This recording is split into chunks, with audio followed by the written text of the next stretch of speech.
Hello दोस्तों, स्वागत है आपका अपने YouTube चैनल बंजारेवाला स्टडी पॉइंट पर। मैं पवन तोमर आज आपके सामने प्रीपोजिशन की बड़ी ही ज़बरदस्त वीडियो लेकर आया हूँ। आज की इस वीडियो में मैं आपको बताऊँगा कि हमें प्रीपोजिशन का प्रयोग कहाँ करना चाहिए और कहाँ नहीं करना चाहिए। Let's start.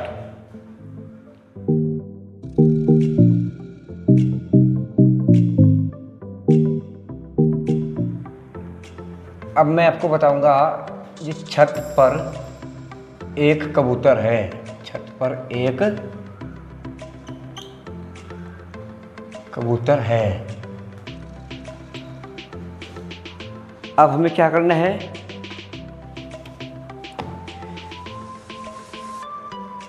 इसकी इंग्लिश बनानी है। छत पर एक कबूतर है। सबसे पहले मैं आपको ये बताने वाला हूँ, जैसे परिपोषण। परिपोषण का मतलब होता है संबंध सूचक शब्द। अब इसके हम दो भाग करते हैं। परि में क्या होता है पहले, और पोजीशन का अर्थ होता है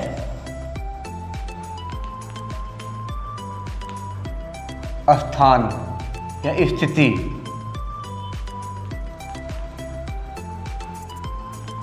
स्थान या स्थिति वह शब्द जो किसी नाउन या प्रोनाउन से पहले आता है, यानी किसी स्थान से पहले आता है। जैसे इस मोबाइल में तो कुछ प्रीपेड मोबाइल होते हैं और कुछ पोस्टपेड मोबाइल होते हैं।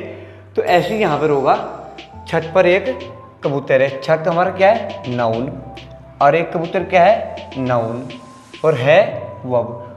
पर क्या है हमारा, प्रीपोजिशन। तो इसको ऐसे करते हैं, छत पर एक कबूतर है, इसको इधर ले लेंगे और इसको इधर, यानी जो बाद वाला हमारा पार्ट है सेंटेंस का वो पहले लेंगे और जो पहले वाला है वो बाद में ले लेंगे। अब क्या हो, छत पर एक कबूतर है, तो इसको दो प्रकार से हम बनाते हैं। जैसे there is a pigeon on the roof, और या a pigeon is on the roof. हम इसको ऐसे लिखते हैं, एक कबूतर क्या जगह, a pigeon, PIGEON, a pigeon is है। कहाँ है, ये बाद वाला पार्ट हमने पहले लिया और पहले वाला बाद में, on the roof. A pigeon is on the roof हो गया। और हमें क्या हुई, परिपोषण। इसने क्या किया, इस नाउन का संबंध इस नाउन से कर दिया। तो परिपोषण क्या हुआ, परिपोषण is a word which establish the relation between two nouns और बिटवीन टू प्रोनाउंस। क्या हुआ, परिपोषण एक ऐसा शब्द होता है जो दो नाउन या प्रोनाउन के बीच में संबंध स्थापित करता है। तो परिपोषण is a word which establish the relation between two nouns और pronouns। यदि हम यहाँ on ना लगाएं तो क्या हो जाएगा, a pigeon, a pigeon is the roof। अब इसका अर्थ ही बदल गया। अब क्या हुआ इसका, एक कबूतर छत है ना, एक कबूतर छत है, इसका अर्थ हुआ। तो हमने यहाँ लगा दिया on। अब हो गया एक कबूतर छत पर है, यानी छत पर एक कबूतर है। तो इस प्रकार इसका रोल देख लीजिए, क्या होता है रोल इसका प्रीपोजिशन का। अब जैसे कि हम ये मैं बताऊंगा आपको, हम प्रीपोजिशन कहाँ प्रयोग कर सकते हैं और कहाँ प्रयोग नहीं कर सकते हैं। अब मैं आपको वो बताने वाला हूँ।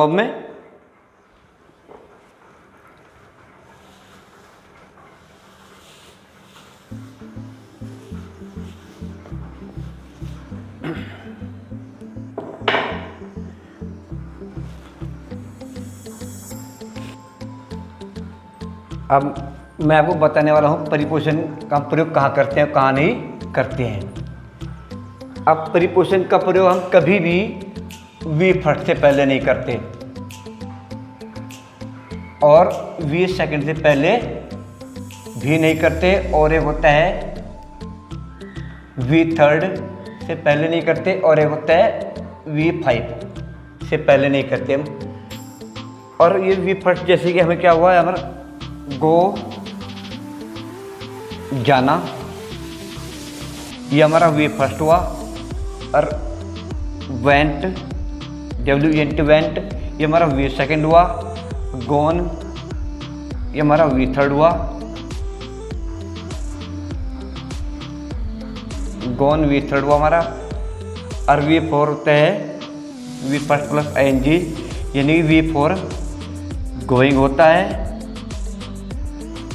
और V5 होता है, जैसे कि गो में एस या ई एस जो लगे वो बोलती है, इसमें ऐसे ई एस लगा होता है, उसको बोलते हैं V5। वी फर्स्ट किसे बोल रहे हैं, जो फर्स्ट फॉर्म होगी, और वी सेकंड जो वो आपकी सेकंड फॉर्म होगी, वी थर्ड फॉर्म होगी, और V first plus N G को बोलते हैं V4, जिसमें V first plus N G लगा होगा, और V5 बोलते हैं जिस फॉर्म में एस या ई एस लगा देते हैं उसको V5 बोलते हैं। तो वी फर्स्ट से पहले नहीं होगा, वी सेकंड से पहले नहीं होगा, वी थर्ड से पहले नहीं होगा, और V5 से पहले नहीं होगा। और एक होता है सब्जेक्टिव केज। सब्जेक्टिव केज से पहले भी नहीं होगा प्रीपोजिशन का प्रयोग। और एक फिर होता है ऑब्जेक्टिव केज।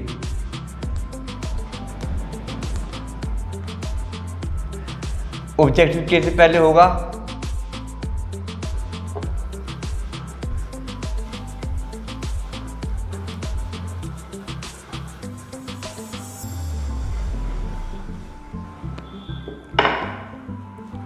और एक होता है V4 से पहले प्रीपोजिशन का प्रयोग।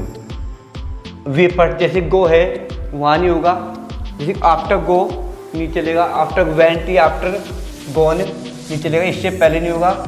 प्रीपोजिशन का प्रयोग कभी भी V first, V second, V third या V5 से पहले नहीं करते हैं, और सब्जेक्टिव केस से पहले भी नहीं करते हैं, मतलब सब्जेक्ट उससे पहले नहीं होगा। और ऑब्जेक्टिव केस से पहले करते हैं प्रीपोजिशन का प्रयोग, या फिर करते हैं V4 से पहले, जैसे कि आफ्टर रीचिंग,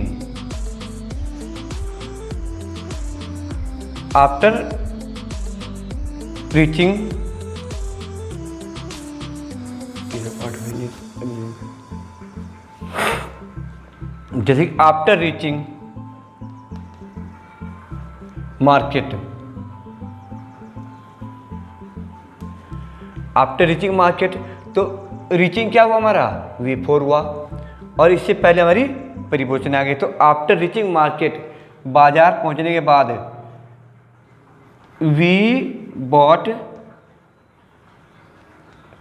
गुड्स, हमने सामान खरीदा। तो ये ध्यान रखने की बात है, हम ये नहीं कर सकते आफ्टर रीच नहीं करेंगे हम। यदि हमने यहाँ आफ्टर रीच कर दिया तो ये समझ लीजिए कि हमारा सेंटेंस गलत हो गया। आफ्टर रीच नहीं चलेगा, और नहीं आफ्टर रीच नहीं चलेगा, और नहीं आफ्टर रीच चलेगा।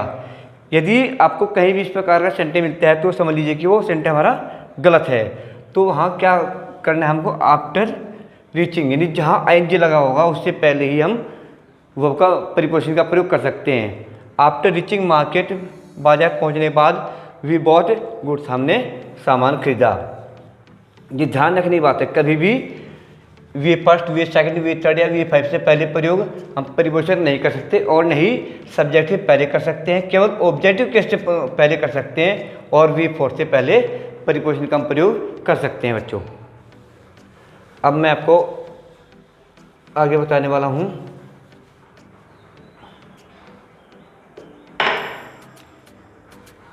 जैसे कि हमारा सेंटेंस है, आई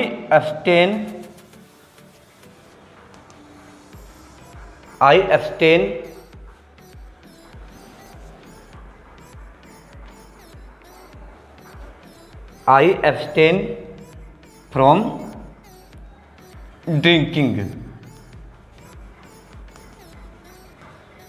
आई abstain from ड्रिंकिंग, हमें पीने से बचना हम पीने से बचते हैं, पीने से बचना चाहिए, पीने से बचते हैं। तो हमारे ड्रिंक पीना वर्ब है, ये हमारी कौन सी है, V4 है ये।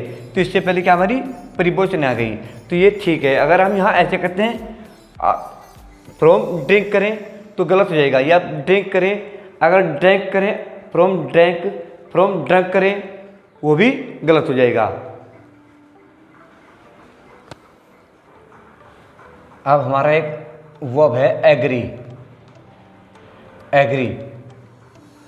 एग्री का मतलब होता है सहमत होना। एग्री मीन्स होता है सहमत होना। अब इसके बाद दो परिवर्तन आ सकती हैं, एक तो टू आ सकते हैं और एक आ सकते हैं विद।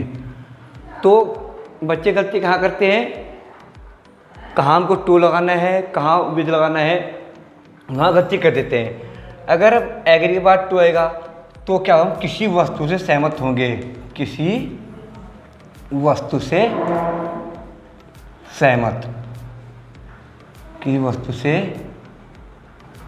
सहमत होना। एग्री टू, किसी वस्तु से सहमत होना, ये I am agree to your proposal, मैं आपके प्रस्ताव से सहमत हूँ।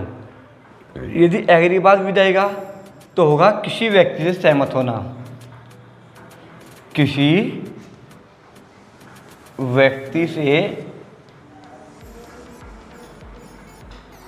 सहमत होना। यदि एग्री के बाद विद आएगा तो क्या है, किसी व्यक्ति से सहमत होना। I am agree with my friend, मैं अपने मित्र से सहमत हूँ। यदि एग्री के बाद टू आएगा तो वहाँ किसी वस्तु से सहमत होना, और यदि एग्री के बाद विद आएगा तो वहाँ हो जाएगा किसी व्यक्ति से सहमत होना। अब नेक्स्ट देखते हैं वेट। वेट में होता है प्रतीक्षा करना भी होता है, और एक होता है सेवा करना। यदि वेट के बाद हम लगाएंगे फो,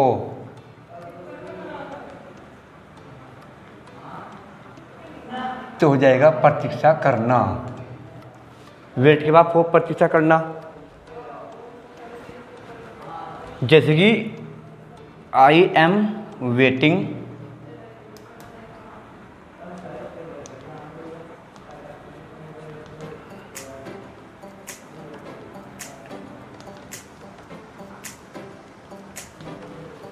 और एक है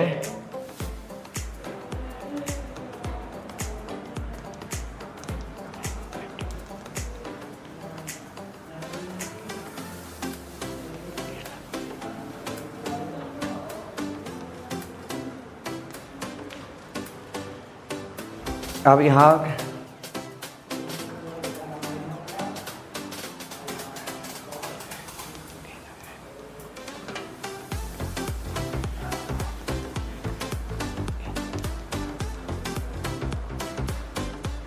वेट फॉर प्रतीक्षा करना, और एक वेट ऑन सेवा करना,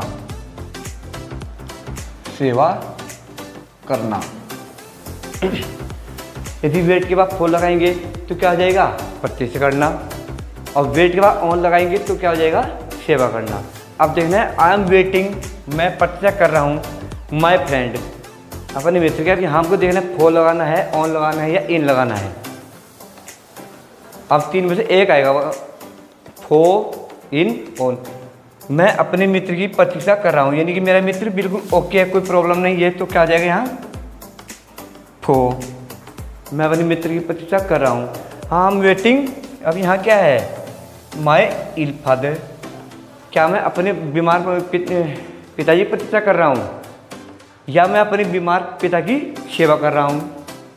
अब यहाँ हो जाएगा ऑन, क्योंकि पिताजी बीमार है, वो चलकर आ नहीं सकते, इसलिए मैं उनकी प्रतीक्षा नहीं कर सकता, तो मुझे उनके लिए कुछ करना पड़ेगा। I am waiting on my ill father, मैं अपने बीमार पिता की सेवा कर रहा हूँ। तो समझ आया बच्चों। तो अब आज की वीडियो में इतना ही। जो नेक्स्ट वीडियो डालूंगा मैं इसमें और अच्छे आपके सामने ट्रिक्स लेकर आऊँगा। यदि हमारी वीडियो आपको पसंद है दोस्तों, तो हमारी वीडियो को लाइक करना, हमारे चैनल को सब्सक्राइब करना। यदि आप हमारे चैनल पर नए आए हैं, धन्यवाद बहुत बहुत। वंदे मातरम।